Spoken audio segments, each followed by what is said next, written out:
Kevin? Thank you, Francis. Kevin McAllister of Defend H2O. A couple items I'd like to speak to you tonight about. Number one, I want to applaud the board for basically your work in public access. Rod Richardson will be speaking in a little bit. And I know from watching some of the meetings, I'm not here at each and every meeting, of course, but I have seen the discussions. I'm very pleased that you're upholding your position and ensuring that, the public has access to Cartwright, Hicks. I saw the exchange, Ocean Beaches. I know you're also looking at the shoreline hardening and the long-term ramifications to public access as a result. Rod Richardson? Thank you very much. I'm Rod Richardson, as you know. Nice to see you guys. Hey, Rod. Hey, Rod. Thank you very much for holding these meetings and having so much public input, and thank you guys for being such staunch defenders of the public rights and the public trust, of which you are, the defenders. So thank you very much. I wanted to talk to you principally about two things tonight, but I thought I might comment on a couple of things that came up otherwise.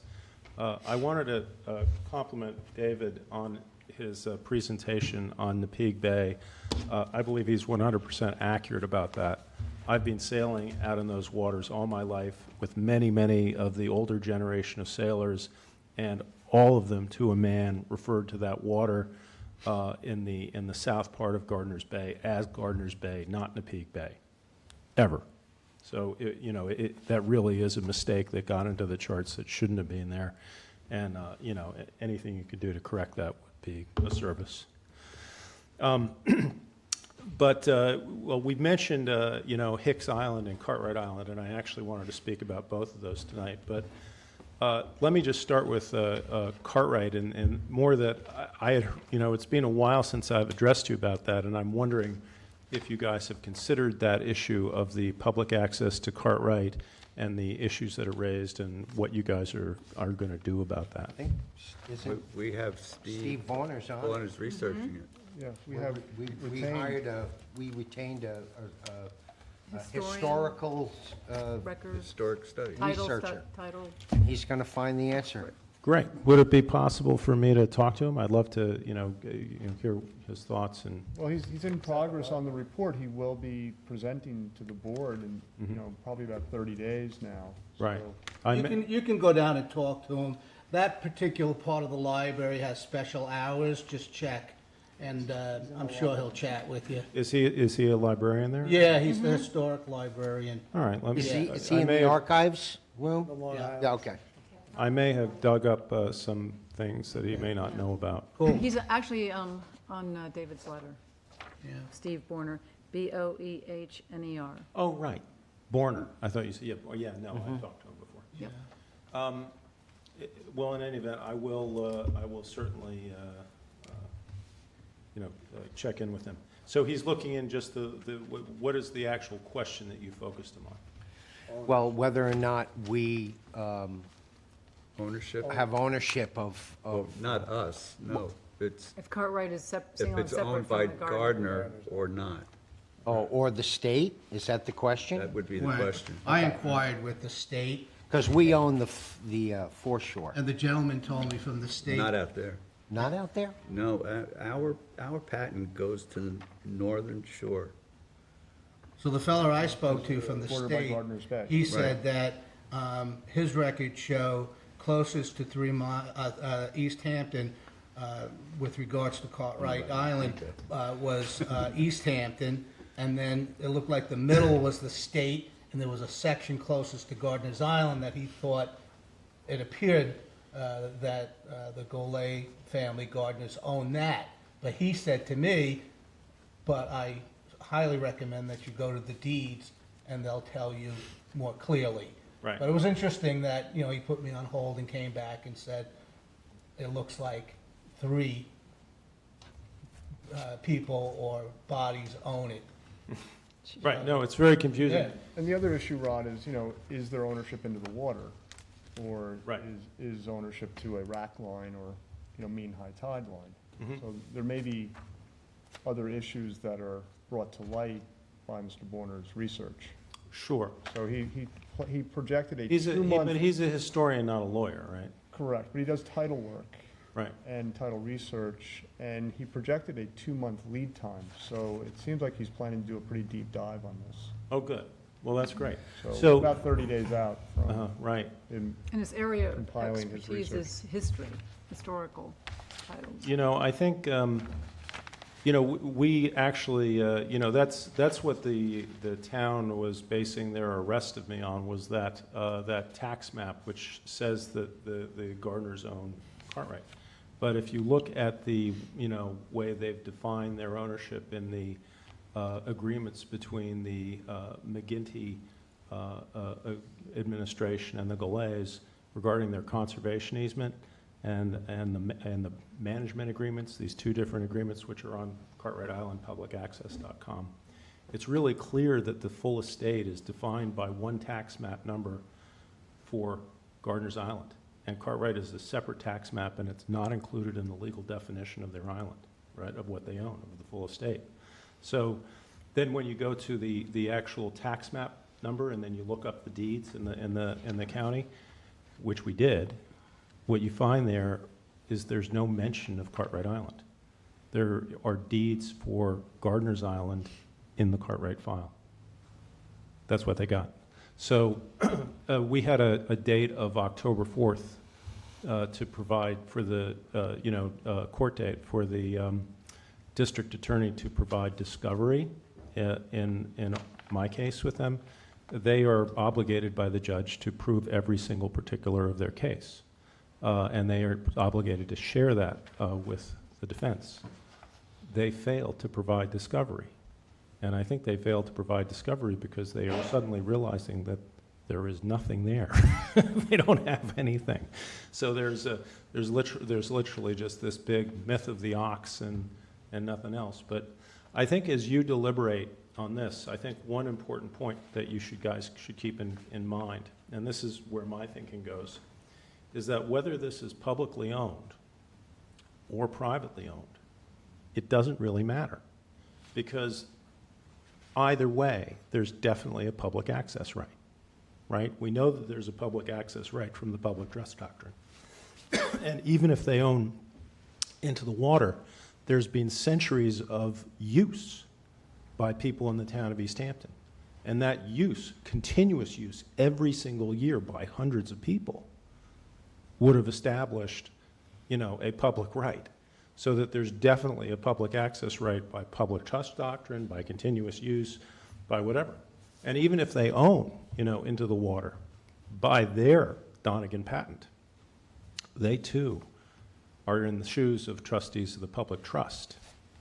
That royal patent is not the same as a grant of private property rights to a homeowner. That was a feudal manor which was meant to be part of a public community. So they too have a public right, a public duty, if they owned it, which I don't think they do. Because, you know, as I mentioned to you before, your patent gives you the beaches. Their patent does not even mention the beaches. So I think there's a big difference that'll come to light there. But anyway, those are but the fundamental point is that whether or not it's public or private, there's a public access right that you guys should be standing up for. You know, if there's any vague question, where this body has to fall down on is this is a public right. You know, because that's what you're all about, defending that public access right, I think, for the people of East Hampton. The other thing that I wanted to talk to you about is Hicks Island. You know, as you recall, I spoke to you about that in April. And, you know, that we did the trash cleanup and found tons and tons of trash on Hicks Island, probably because nobody had been allowed to go over there for years. And I pointed out that those signs that were up there with no authority on them, and, you know, I appreciate you guys taking care of it. Whatever happened, the signs came down. It seemed like public access was being respected. For most of the summer, for all the summer, there was one sign that prohibited truck access, and there was a break in the fence to allow, you know, pedestrian access. But only truck access was prohibited this summer. Which makes sense because there's marshland there, there's places that you could drive around Hicks Island where you could definitely get stuck. You know, there's places just not suitable for driving. So that made sense. I had no objection. They were providing public access. But now there are signs that since the summer, whoever it is that put these signs up waited until after the summer was over, and now there are 2 more signs up on the east end of Hicks Island. Sorry. Let me get that out of the way so you can see what I'm talking about. Can you read those signs? Sure. It says, these are the same signs, by the way, same signs that were up before, with no attribution on the bottom, okay? Nobody know, you know, so it could have been the DEC that put them up, it could have been some vigilante, we don't know. That's improper. They should have something. First one says, Hicks Island, closed to public, keep out, bird nesting area. The second says, bird sanctuary, area closed to public, no dogs, camping, picnicking, boat landing. Okay? As everybody can see these signs. You know, you can, maybe there's a, So Rod, Ron, my understanding is those signs were put up before Golf Point, before it goes out to the island. There's a roadway that goes off into the, yes. and those signs are at that road. That's right. There are 2 roads that go towards Golf Right. Point. So they're not actually They're at on- the western road. But they're not actually on Hicks Island. Those signs are not on Hicks Island, Right. and indeed, they seem to extend the boundary of Hicks Island very much further to the east. by the walking dunes. So in other words, there was areas that were publicly accessible on the Hither Hills State Park that are now being made not publicly accessible because of the placement of those signs. Looks like There there's a were third 3 of sign them. there, Rod. Yeah, Is there a 3 of third? them. The third sign is the no trucks, which I don't have any issue with because it just simply would be wrong to have trucks driving over marshlands and it would be dangerous. So that truck sign, that's reasonable. But I believe that's these supposed to be these other 2 accessible. signs that, you know, say public keep out, think how unreasonable that is. I mean, there are no birds nesting there now. There have been no birds nesting there or fledging since August 15th, and there won't be anything there until May. Ron, Okay? as a New York State 4x4 permit holder, I believe their documentation states that that's 4x4 accessible property, at least up to the cut of Right. Hicks Island, the old east cut. Well, they've moved that line, they keep moving it further east, so it's really in the wrong place. Is the no truck sign published by New York State? Is that, No, there's no. There's no attribute. because That's wrong. No too. one's taking credit for it. all other beach areas that are managed, you know, for fishing access, camping access in the Montauk area and the Heather Hills area, I'll just put this straight. clearly are delineated by New York State Department of Parks. You know, Right. their signage is Uh, clear. Well, look, somebody needs So- to go have a conversation with Mr. Tom Dess about this, because he's theoretically in charge of this land. It would- So if on he's New York putting State up those property. signs, he should be putting them up, but he shouldn't be putting up those up. The reason why he shouldn't be putting those up is that, number one, the trustees, I believe, own the foreshore of Hicks Island inside of Nepean Bay, right? So you guys own that foreshore there. You know, so for him to say no boat landing, you know, you know, he's making rules that govern your land, which he has no right to do. And close to public, keep out. You know, this is basically, if this were Mr. Dess doing it, it would be improper because New York State Coastal Policy 20 says that New York State is going to, you know, make sure that the public has access to public land. So this would be, you know, I mean, the way you preserve a, you know, the way you preserve a nature sanctuary or you know, an area where you have birds is you put up exclosure fencing and you put up the signs that say, don't go into the areas where there are birds, which is the upland. Birds do not nest on the foreshore. They simply don't because they would drown. That is an intertidal area. You can't nest in an intertidal area. So they don't do that. But to prohibit all public access like that is simply unreasonable. It needs to be reasonably done. If they want to create a bird sanctuary in Hicks Island, it was a bird sanctuary. The reason it's not, as you all know, is that the eastern cut filled in. I mean, I don't know what this issue is with that, but I mean, if I were you, I would say, look, that was your land that just got filled in, that underwater land in that cut belonged to you, right? So the public access in and out of Napeague Bay, which you owned, has filled in. I think you have a right to dredge it. There was a case in the 1930s or 40s where the private owner, wanted to maintain a connection had formed between the western part of Hicks Island and Lazy Point. And there was a lawsuit about that, and that owner was claiming that he owned to the low tide line, and therefore all the land that had accreted was his, and but the trustees won.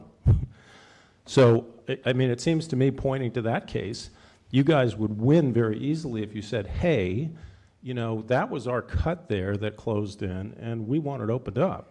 Well, the trustees did open that cut after it filled in more than once. Yeah. I don't think That is anybody's delineating necessarily our property. disputing our ability to do that. Okay, well, but if you did that and trapped the foxes and raccoons that are in there and relocated them, that would reestablish the bird sanctuary. That would be the thing that you need to do. Well, the Keeping the difficulty- public out is not The what you need to difficulty do. with that is that shoreline is so active now and has been, and that cuts that were dug filled in very quickly. We It also don't became have a the funds. cost-benefit issue.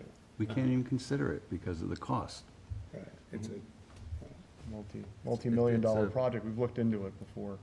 Well, And- I'll bet Dredge it you properly. that the homeowners who would like sand dumped in front of their properties would finance it for you if you asked them. There's not $5 million worth of sand there. Oh, well, but. Just another point I'd like to make about what's gone on here historically, or at least in recent history, is around the time that piping plover protection became the thing, there was a fence put up in the area where those roads split at Goff Point during the piping plover season to keep trucks off of Goff Point. Traditionally, trucks did drive right out to the inlet Right. and fish there. Mhm. And there was fencing put up to prevent driving because there were piping plovers on that spit. Right. And then it was generally taken down in the fall when the birds fledged. So Right. there is some historical, precedence for that area being an area where, access was restricted due to bird breeding. But there's no argument, John, I have no argument with a reasonable seasonal restriction on access. But that does not include restriction on the public foreshore, which has no conservation value, for the birds. You shouldn't be restricting boat landing on the foreshore. That's not going to help the birds. You shouldn't be, restricting the public from going there at all times during the year. That's unreasonable. So, in any event, look, guys have got an interest in that foreshore, in that land, and in the East Hampton citizens' rights to public access everywhere. So, I would ask, will you please take this up with Tom Dess, do whatever you need to do to check into this, and see that those signs come down and never go up again, so that public access is preserved. Okay, appropriate signage, fine. Protect the birds, fine. But don't do that at the expense of the public. I mean, I want to thank Kevin McAllister. We're going to have his remarks to the town board up on the Cartwright Island public access site, but he made a really good point that there is a linkage between public access rights and conservation that is necessary.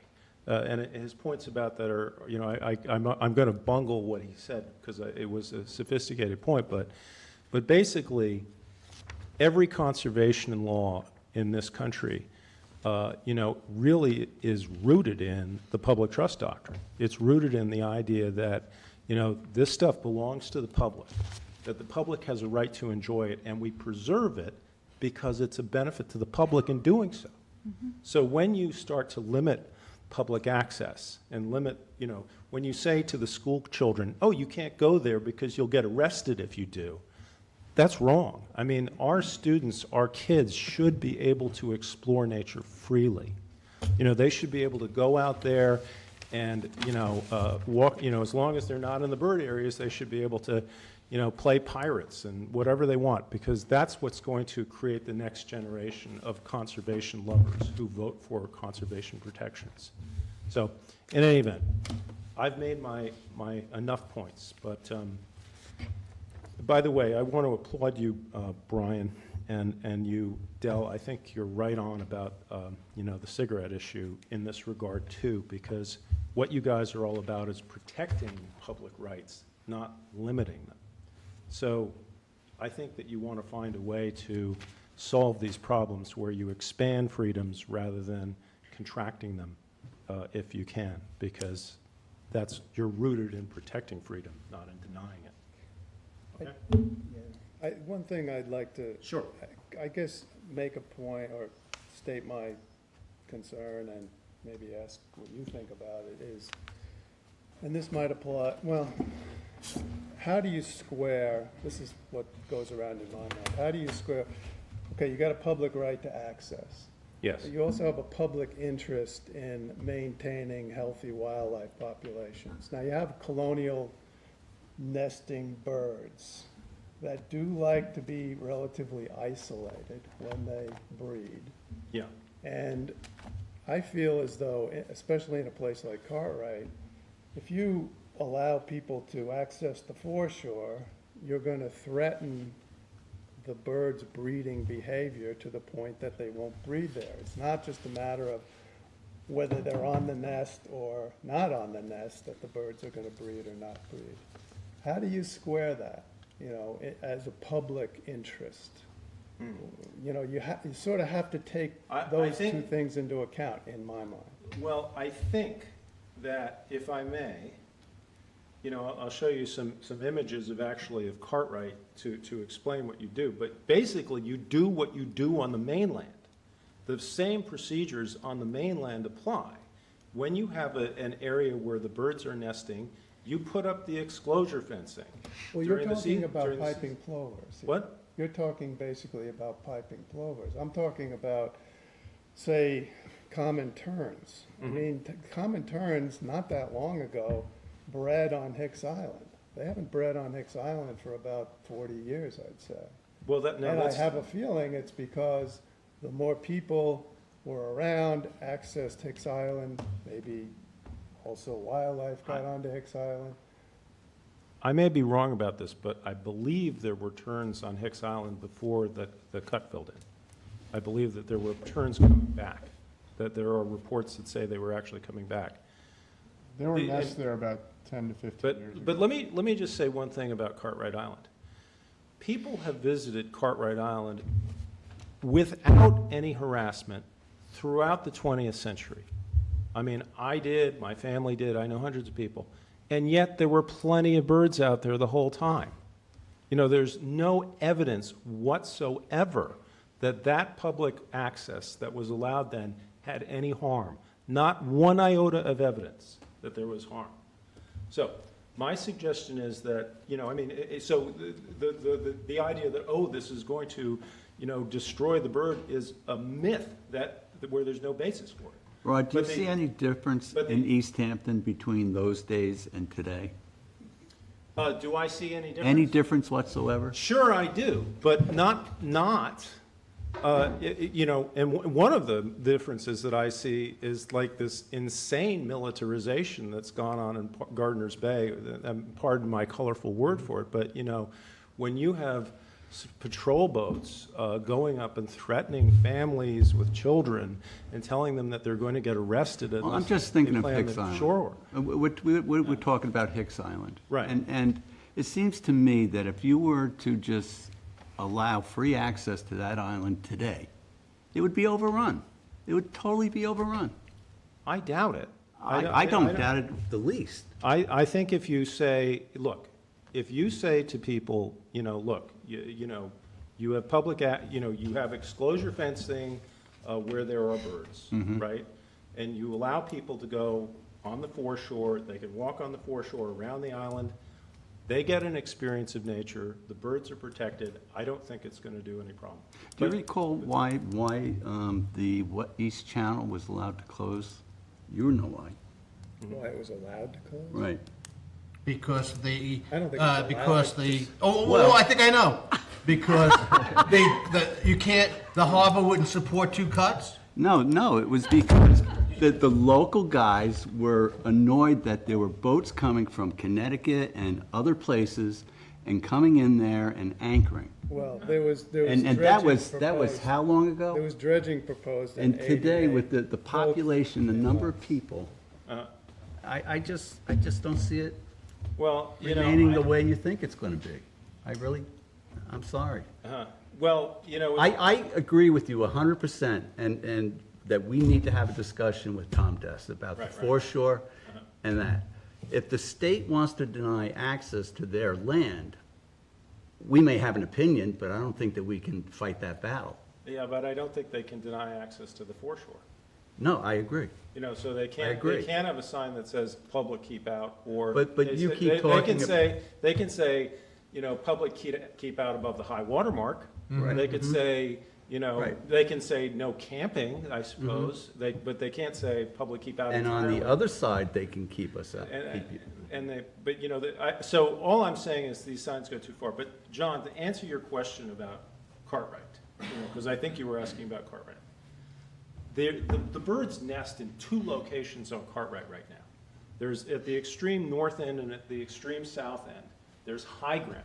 And that's covered by a rack line that's in an oval shape going around the high ground. That's where it is. It's on the extreme north end and south end. But most of the island is this really low, thin strip that goes in between, the north end and the south end. I mean, the vast majority is there's no rack line that's overwashed. Birds don't nest there. They nest at the north end or the south end. They all huddle together in groups. There's no nest there. So if you were to, by the way, that Cartwright Island is so low that in the middle there, it's actually breaking apart. It's in the process of breaking into two islands right now. It shifts around a lot. So there's, you can see that, there's a new. It's like a moving sandbar. Well, actually, I did a little Often underwater. personal study of the satellite imagery for going back as far as I could find it. And what seems to happen on a regular basis with Cartwright, it's not exactly a regular cycle, but what happens is that the island elongates to the south, and then it thins in the middle, breaks in the middle, the southern part drifts over to the west and sinks. And then the island grows out again, and the process repeats. And there's this kind of constant cycle with Cartwright. Which is the littoral drift, Right, right? yeah, Going to the island elongates, breaks in the middle, it drifts to the west, and the northern part, the cut opens up, so space opens up between the two sandbars, and the one to the west and south sinks, and over again. But it's, but to go back to your point, John, I think with Cartwright, what you would do, if the town were doing this properly, they'd put up the exclosure fencing around the north end and the south end, and they'd put it out maybe, I don't know what the 100 yards out from the bird nesting area. So, you might end up closing off the north and the south tips, but you would be able to keep the middle open because birds don't nest there. So you'd, at least be able to allow people some public access and, to go out there That and might from be a a- distance. That may be a fair compromise. Yeah, Because I have suspected all along that, the gardeners / Goulet, they just don't want people on their property. I understand that. And if we're saying there'd be a section closest to Gardener's Island on Cartwright that I don't like fences, but if something, or even a sign, then they should be happy with that, Yeah, I would think. yeah, I don't go into the bird nesting areas, and no one should go there. Right. But, there's a difference between reasonable conservation measures and blanket prohibitions against people going there. It's ridiculous. So, anyway, enough. I've said enough. So, anyway, thank you very much, guys. Thank you, Okay, Rod. thanks, Thank Rod. you. Next time I'll tell you about I've promised to tell you who the Cartwrights are. I have not yet done so, but I will. I'll come back sometime and tell you about who the guys are that are named, the Cartwright Islands. Isn't that Little Joe, Hoss, and Ben? No, Oh, all right. no, they're buried, the No. people for whom Cartwright is probably named for are buried in the Windmill Cemetery. Captain Frederick Cartwright and his son Cliff. I'll tell you about it later. Thank you. Both yours. Captain, Relatives. Relative. funny. Little Joe and Hoss.